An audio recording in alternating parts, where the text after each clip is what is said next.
historian Heather Cox Richardson is here with us. We've all been waiting for it. It's finally here. I want to say welcome to the Red, Wine, and Blue community, which includes our groups Decanted Ohio and Suburban Housewives Against Trump, and also welcome Heather's community, who I know is streaming in here directly to watch with us tonight too. We're so glad you're here.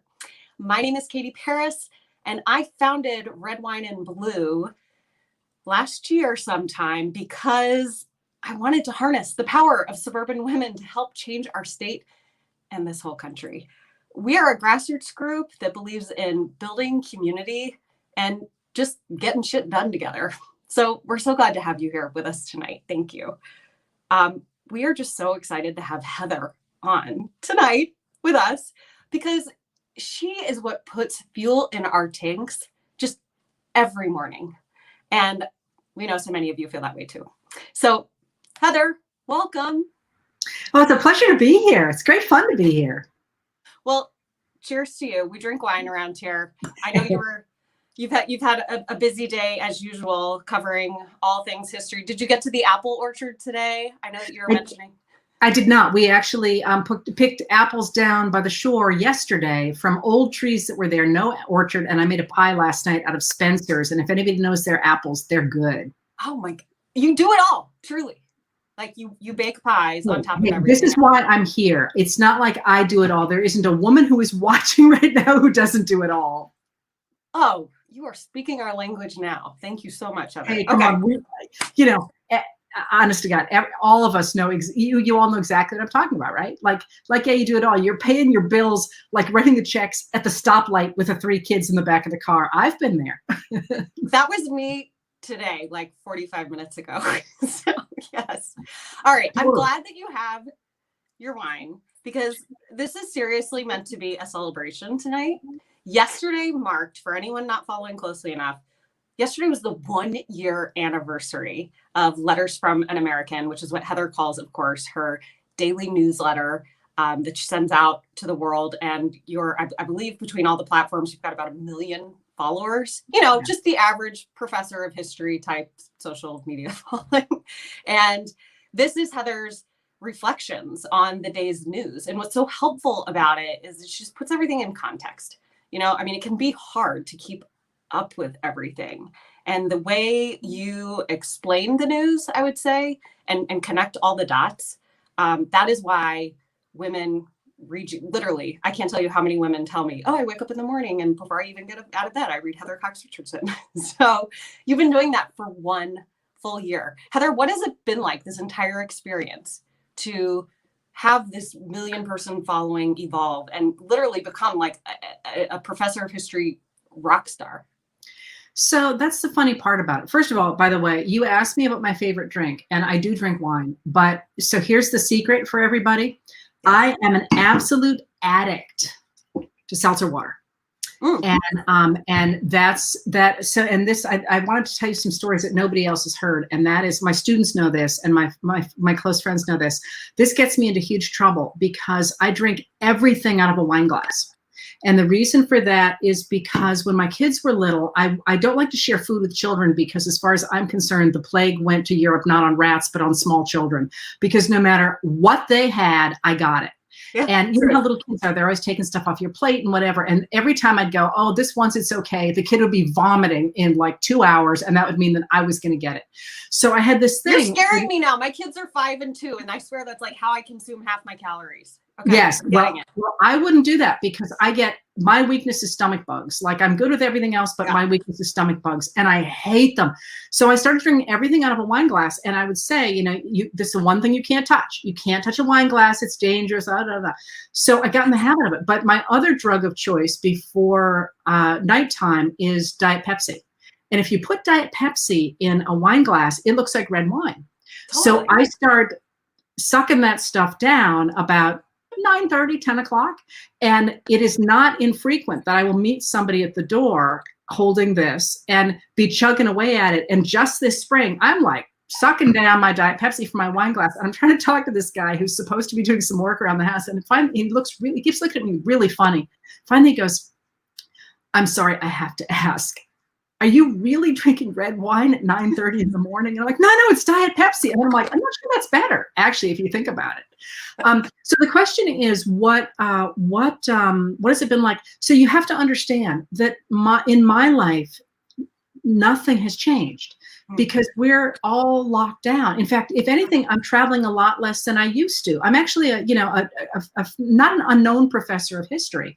And so I used to do a lot of talks and be all over the place and travel a lot, but I'm not doing that. So my life has changed, not at all. I sit in this room or over at the dining room table, and it's actually not a dining room. It's an open floor plan house that we have here. And I write to my screen. And the difference is that instead of having however many people read me, now there are all these people who read me. But to me, absolutely nothing has changed, except, of course, the huge the amount of mail I get, which is great. Well, so, and the amount of feedback you must get. I mean, give us a sense of your audience. A lot of people want to know this. When you write, and you're writing to your screen, but there's so many people who are going to be receiving what you write. Are you trying to, is it inform your audience, persuade your audience, convince your audience? Who are you thinking of and imagining as you sit there? Well, first of all, really pretty much none of the above of what you just said, but I literally write to a few people, because if you start to think you're writing to 100,000 people or even 100 people, it's overwhelming. You can't do it. You just can't do it. That's good advice. Yeah. So I have to say I'm writing to a few of my friends and to my siblings who used to joke about all the letters I wrote. And I still write a lot of handwritten letters as well. I'm a letter writer.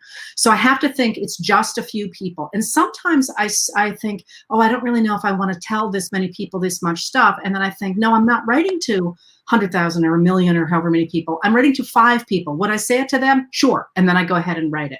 So that's what I'm doing with that. But what I'm trying to do is actually just put people's feedback under him and to say, wait a minute, it's not important that this is happening, relax about that. But here's the facts, here's what you really need to know. And here's the patterns. And more than that, even perhaps, is to let people know how exciting this country is and how exciting politics is. And that, sometimes it's like, I sort of feel like when I used to watch soap operas, like, if you didn't know who the characters were, you're like, you couldn't get into it. But once you'd watched for a month or so, you knew who the characters were, and you didn't. And you can't stop watching. Yeah. Yeah, but you also didn't have to pay that. If you missed a day or two, Barry was still chasing Katie or whatever, you didn't have to pay that close attention.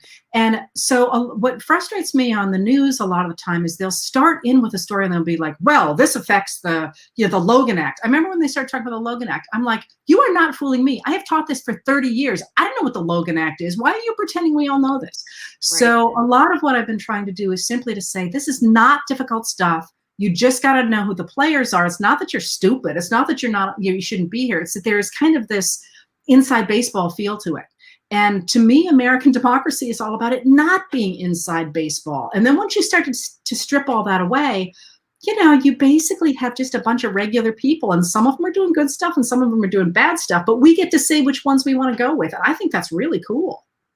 It is so cool. And I think you're right that it pushes so many people away from engaging and just wanting to turn it off, because it feels so inaccessible. It feels so overwhelming.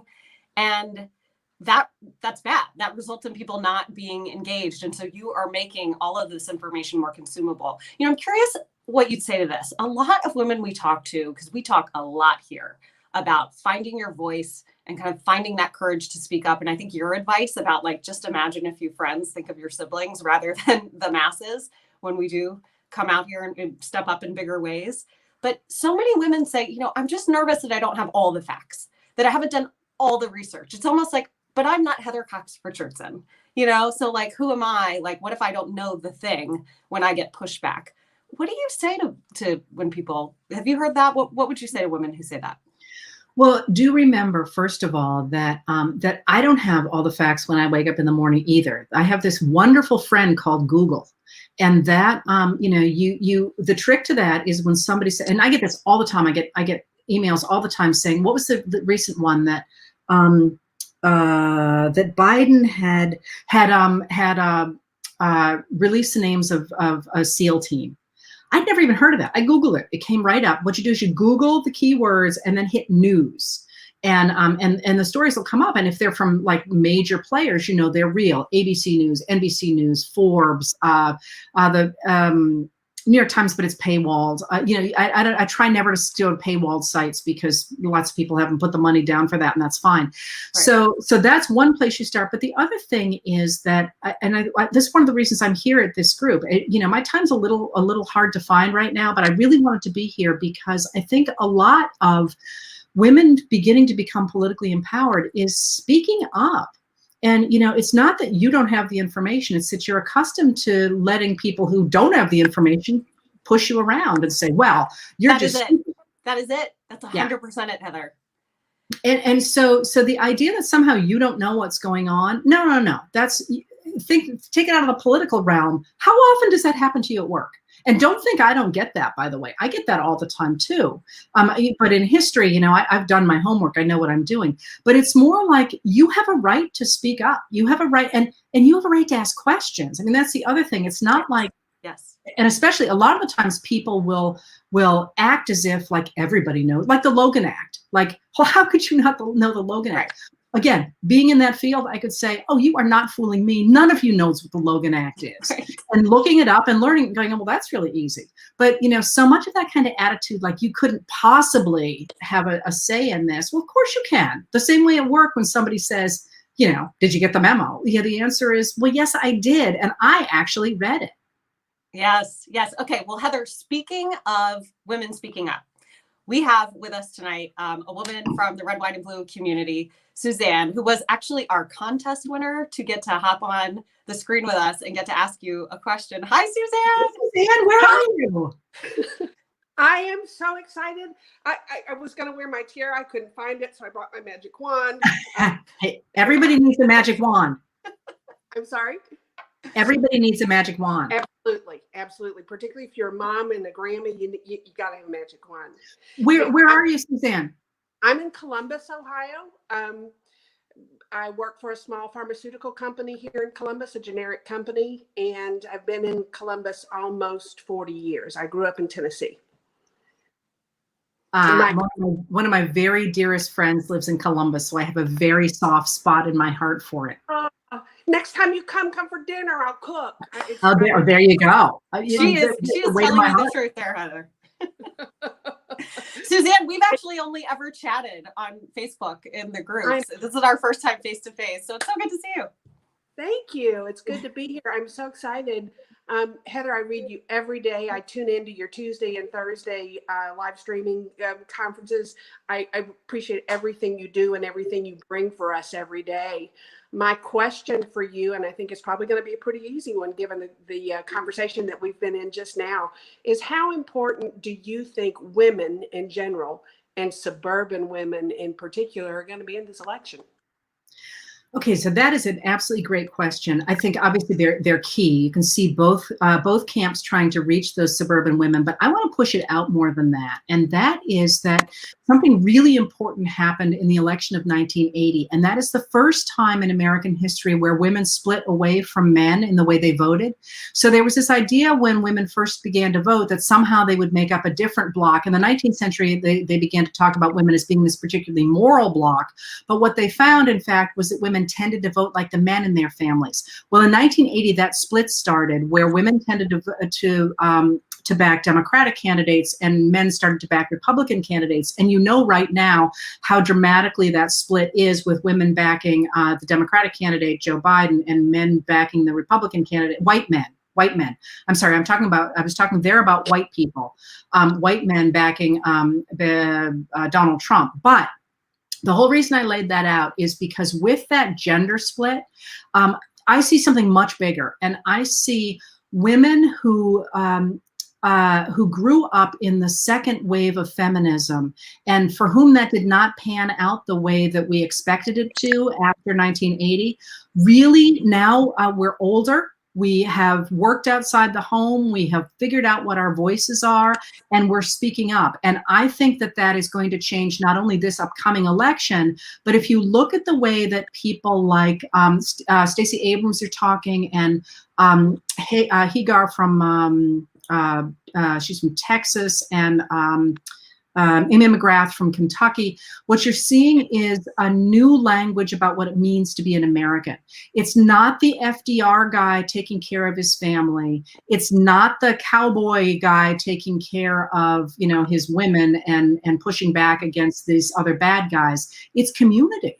It's not your own. I mean, your own children too, but Stacey Abrams doesn't have children of her own. But it's like we're a team. Like we're a town, we're a community, we're a army unit, we're a school, we're a whatever. And it's women who are articulating that. And I feel like this is the major lost story of this cycle, that suburban women, but mostly women of a certain age, are taking politics and running with it. And I think it's incredibly exciting. We do too. That's why we exist. That's amazing. That's why I'm here. I love this answer. And I hadn't, you know, I am aware of the fact that the gender gap in politics today is larger than it's ever been in the history. I understand, like, the history of the Gallup poll, but I didn't know about kind of when that began to start and where we are today in relationship to that. It makes so much sense. And the last time I saw I shouldn't even say, the gap now, again, Google is your friend. The gap now is well in, never mind. It's high. Yeah, it's real high. Okay, Suzanne, thank you so much. Suzanne, thank you. Good luck with your grandbabies. Yeah, absolutely. Thanks for joining us. I love doing that. That was so much fun. Okay, something else that our audience often asks about when speaking up is they say they're a little bit worried about, okay, what happens when the pushback comes, you know, the trolls, the haters, the deniers out there of the reality-based community. How do you just ignore them? Do you ever choose to respond? What are your rules of engagement? So my rules of engagement are the same as they are in a classroom. And that is, if, you know, what I'm trying to do is reestablish the principles of the Enlightenment. That so long as we are operating in fact, that fact should not be belong to one political party or another. We should be able to throw facts on the table and actually discuss them. So if somebody comes to me either privately through email or on my my Facebook page, which is a little hard to manage at this point, and I do have moderators who manage it for me, then you know, it's not like I need you to be even agreeing with me. And often people will say, well, I disagree with this because here's you know, my facts. That's not only something I accept, I welcome that. Like my happy place is to argue facts, not like argue I'm mad at you kind of thing, but like say, wait a minute, I didn't know that. I didn't, and if you've written to me privately and I've answered, you'll see me saying, oh wow, that's really interesting, I didn't know that. Oh, I hadn't seen that, because I love that. That again is my happy place. But that's really different. And I think that's really important. And that's so, you know, we need to include all voices, all fact-based voices in American politics with respect. But that's really different than people who are trying to shut you up. And that's simply abuse. You know, the whole idea that, you know, you can't talk, you don't have a voice, you're stupid, you're, you know, fill in all the hateful adjectives you could think of. And certainly if it becomes violent or some kind of threat of assault, then you report to the authorities. But so the way I think about it is, and the people who are just abusive, they're gone. Like my moderators are like, I'm like, blocked, done. Yeah. You're done. You're not here to talk. You're here to bully people. Get out. And I think that's why people feel comfortable here. Now, if people write to me and they say, I want to be back in, I'll say, you're absolutely welcome to come in, but here are the rules of engagement. And nobody's ever taken me up on that, interestingly enough. Interesting. Yeah. So that's the yeah, we have the same policy in terms of that kind of behavior. That's not what a strong, healthy, safe community is like. We're not going to be able to be productive, and you know, because we build community because we want to engage together. You know, exactly. We're not, you know, we believe in building a sisterhood for then the sake of taking action. You know, and if you're going to have that kind of behavior in there, it takes it away, you know, but it's something we always have to directly address, because those who come in and bring that, it is very intentional. And especially when it's targeted at women, you know, because it is meant to induce these feelings of shame. And I shouldn't have said that, or I should have had more facts, you know, And so I think that's why it's just so helpful to hear your perspective on navigating this, because we have got to have confidence as we move through these coming weeks. Well, truthfully, I honestly think of it like a cocktail party. Like, if I invite you into my house, then, I certainly don't need you to be a carbon copy of me at all. Then you wouldn't be interesting. But don't come in and, poop on my rug. If that's the case, you're not welcome. And totally. And then then if you want to go outside and get your act together, then you can ask to come back in, and I'm nice, I'll let you back in. But one of the things that frustrates me is how many people write, not how many, there aren't that many, but write angry letters and say, you don't believe in free speech. It's like, now wait a minute. The First Amendment stops the government from stopping what you have to say. You have no right to come into my living room and tell me I'm a horrible person. I don't have to listen to that. And this idea, I think that those of us who are questing for some kind of, compromise and for some kind of way to move forward, we want to hear all sides. And, there are bullies who take advantage of that. And, I'm going to be 58 in a couple of weeks. I am so beyond that. Like, You know what? You're welcome in my space. I want to hear your ideas. I urge your ideas, but don't poop on my rug. 100%.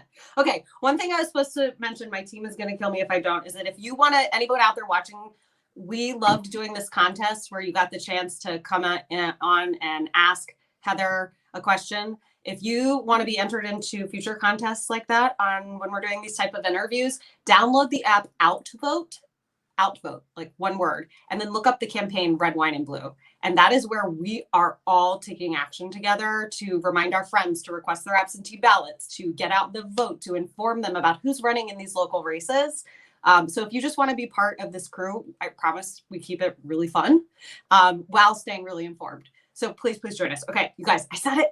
Come on. All right. So I got to get in a couple more questions before I hand it off to some ladies to reflect on this conversation. And I know we've got a Biden town hall coming on national television tonight too. But all right, without asking you to predict the outcome of the 2020 election, though, if you want to, feel free. How do you think this threat to our democracy ends, Heather? I can tell you exactly how it ends. Unfortunately, I can't tell you what the time frame is. It ends with Americans taking back this country and rewriting the aspects of the government that have permitted an oligarchy to rise and basically monopolize our finances and our government. So that is going to happen. The real question is it going to happen in 4 months, or is it going to happen in 4 years, or is it going to happen in 20 years? I don't think it's going to be more than that. I don't want to make a prediction at all because I'm so superstitious, but I am sleeping better these days than I have in a very long time. Okay, so on that note, let's have this be maybe my final or second to last question. What gives you hope? So this is a place where history really helps in that, first of all, I can look to other times in American history when it looked like democracy was going to fall apart and it didn't. So and those are the places I live with, especially in the 19th century.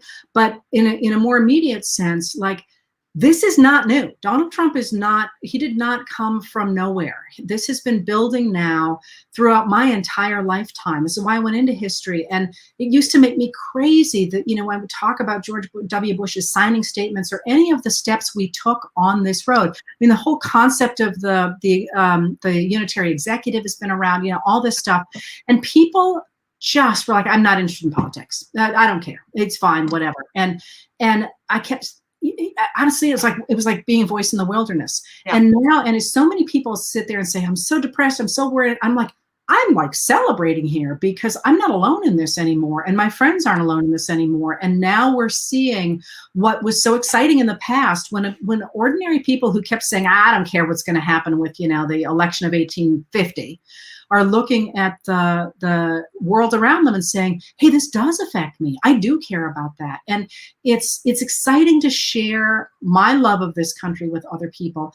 It's also exciting to meet all these incredibly wonderful people, Suzanne was just on here, and there's people all over the country that we share this country together. And I find that incredibly exciting. And I believe in us. Oh, I do too, Heather. I mean, it's true. The women out there who, particularly these women who actually were never engaged in anything political before Donald Trump came along. I mean, Exactly. we're going to make him sorry, real sorry. You know, we're not going back. It would be nice to rebuild the country that we all envision. I mean, for all, as I keep saying, the other side of chaos is opportunity. And there's so many smart people, and we have so many tools now, and there's so many exciting things we can do. You know, my only regret about any of this, you know, is a player in it, is I wish I were younger, because I think it would be so exciting to be able to, you know, I've spent my life fighting a holding action against this. Imagine if you were 17 right now and you were going to get to rebuild the country. It's a really exciting place to be. But our job, of course, to make them have that opportunity. Absolutely. And I'm glad that you have had the experience you have had that brings you to this place at this moment in your life to help be a guide for so many of us through it. So again, I just want to say congratulations on 1 year. I want to thank you. And I also, okay, so you got to meet Suzanne. I think Suzanne and Julie and a few other women, we're going to say hello to them. And then I know you have to pop off, and there's a huge news day. You've got lots to write. You probably are going to have on the Joe Biden town hall too. So we're going to let you go. But first, I want to bring on a few other women who just want to say hello before we say goodbye. Tara, Suzanne again. How are you guys? Hi. Hi, we're very excited to meet you. I just want to say thank you, because you really do make me a smarter, more informed person. And it is the best way to wake up in the morning, is just to read your newsletter in my inbox, my email. Well, just so you know, though, you know, thank you for that. But it is such a team effort. You know, people always forget that a writer needs a reader. And you know, so it really is a team effort to do this. And now that you say that, it's going to be a very late night for me because of everything that happened today. And it's knowing that you're going to, you know, I'll be writing to you tonight. It's exciting. Thank you. I appreciate that. I'll look forward to tomorrow morning. Where are you, Julie? I am in Cincinnati. I'm just north of Cincinnati. And I really resonated when you said that. I have a 17-year-old daughter. When you just said that about her rebuilding, I was like, and she's very passionate and very active, which actually gives me hope for the future, because that generation is way more engaged than I was. So I love when you said that. That's part of our role as moms, actually, is supporting our kids. I mean, Julie, when your daughter was helping to organize the Black Lives Matter protest in your community that has been so traditionally conservative, and shaking things up, and 1,000 people showing up. I mean, that's the stuff that just makes me actually, you know, excited to be a mom in this era. Okay, all right. Well, so Heather, we know you have to go. We're so grateful for your time. It was so good to get to know the woman behind the history. And keep drinking that seltzer water. I am just like any of you guys. I promise. It's just, this is what I was trained to do. Hey, well, we are glad that you were part of the wine glass fueled rebellion with us anyway. So there you go. And now you know, if I make a mistake on, like, so when I do those talks and I have those pretty mugs which are sitting over here, you will know that next to them is a wine glass full of Diet Pepsi. And one of these days, I'm going to pitch for it instead of the mug, and everyone's going to go, "Oh my God, she drinks all day," but I actually don't. Now we know the inside story on Heather. There you go. Glass. All right. Good night. I'm passing it off to Julie. Everybody, it's so good to see you as usual. Mwah.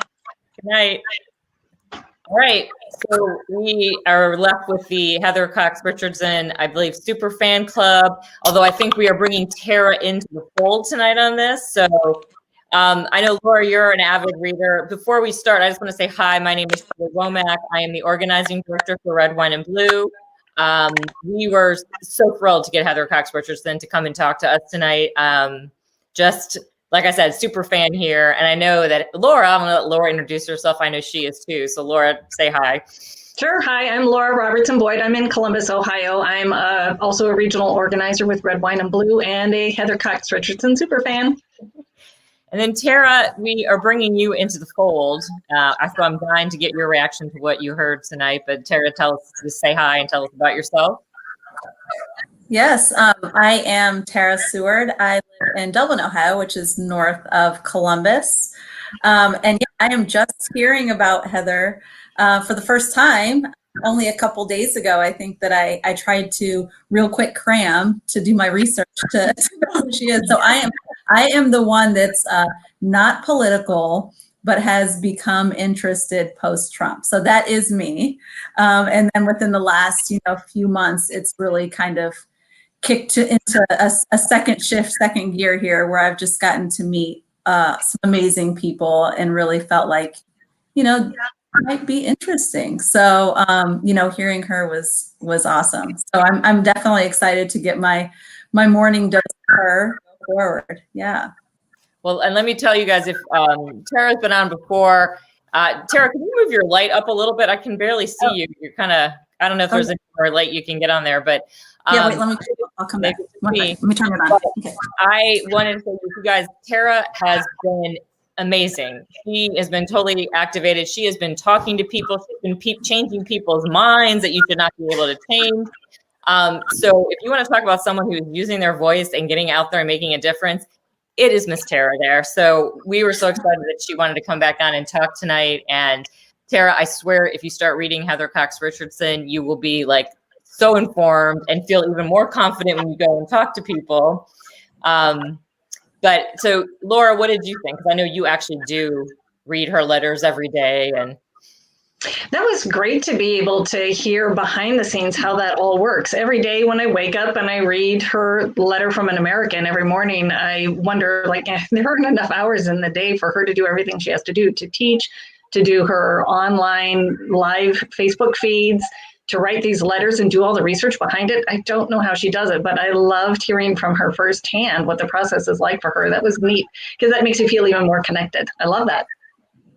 Yeah, I got connected. I think if you guys didn't notice in the comments, if you guys were watching the comments during this, I mean, I swear every comment was like, I read you every morning. I read everything you see on Facebook. And so that is how I got put in touch or connected, or whatever you want to say, with her letter, was because somebody, a friend on Facebook who is, I think she said women of a certain age, which would be, I think, me, the women of a certain age who are rising up and making changes after 2016. We're putting me in touch with her. And so just to see the comments scrolling of all these people saying the exact same thing, I think what she has accomplished by just talking and giving people the information that they need in a very easy to understand way has really resonated with so many people. And I mean, we have thousands of people watching tonight. So obviously I'm not lying about that. Tara, so you said you kind of investigated. What was your impression from your background checking on her?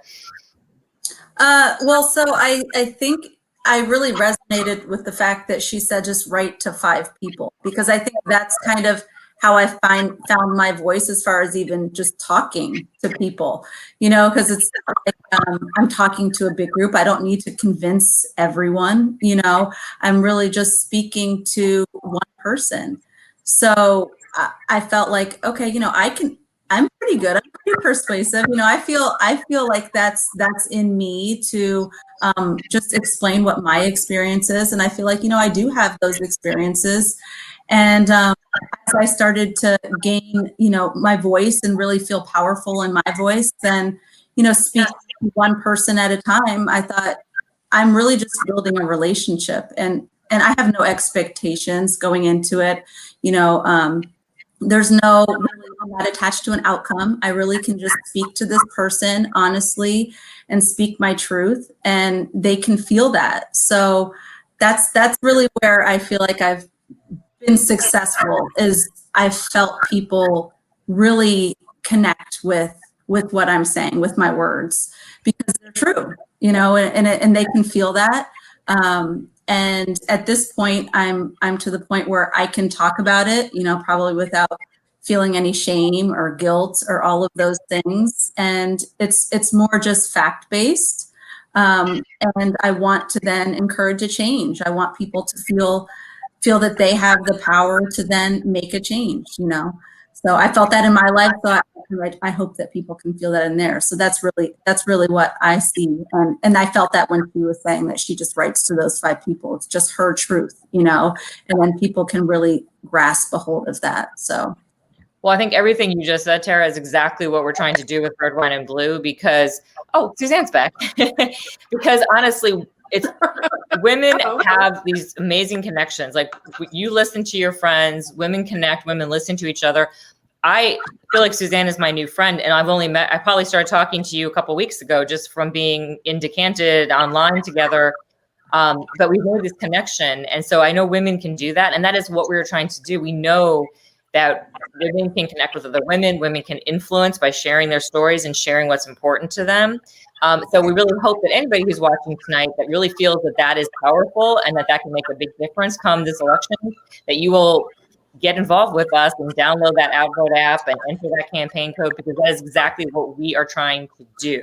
And we're trying to do it in a way that makes it really easy to talk to your friends. Because if you go and look at some of the stuff we produce, our content, it's fun, like, and it's relatable.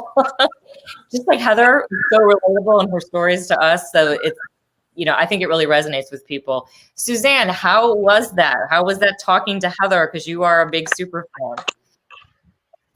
We may not have that. We may not have some fun. It was great. It's great. Okay, I think we're having technical problems with her feed, but Laura, what did you think? I find the history aspect of this really interesting in this, especially right now.